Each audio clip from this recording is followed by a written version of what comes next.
mai tātou whānau. Here we are at the 2018 Waimamatku Wild West Festival. It is going off. There's people everywhere, there's stalls all around, as you can see. The parade has already happened, the cheese rolling, the keg throwing, so all of you tough tānu out there, get on down to Waimamatku. It's going off. Don from Whirinaki. Come out here to see how it's going. It's all good. Heaps of kai, heaps of happy people. Good events like this, you know.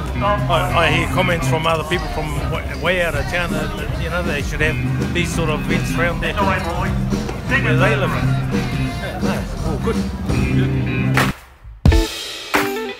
Tēnā koutou, kore noho haia taku ingoa. No wai katoa tainu a hai. Engari kei kore a hai I te Wild West Fest ki Waimamatku. He rangi pai tēnei rā, nā te mea ngā putea katoa I hoa atu ki tō mātou, hohi pera a rawangi. Nā reira I rungi I tērā nau mahara mai, haura.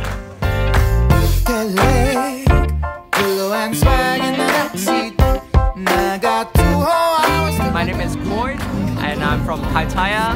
I heard about this online and just thought I would check this place out. And it's just an awesome community and such a wonderful day, and yeah, really enjoyed it.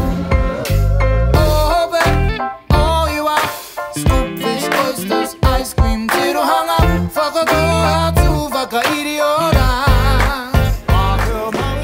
mai tātou whānau. Well, here we are. This has come to the end. 2018 Waimamatku Country Festival, Wild West Festival I should say, and what an awesome day it has been. There's been about hundreds of people come through town, whānau. Hundreds of people. They had heaps of stores, lots to do for the tamariki, for the whole whānau. So it's been an awesome, awesome event for a little community like Waimamatku.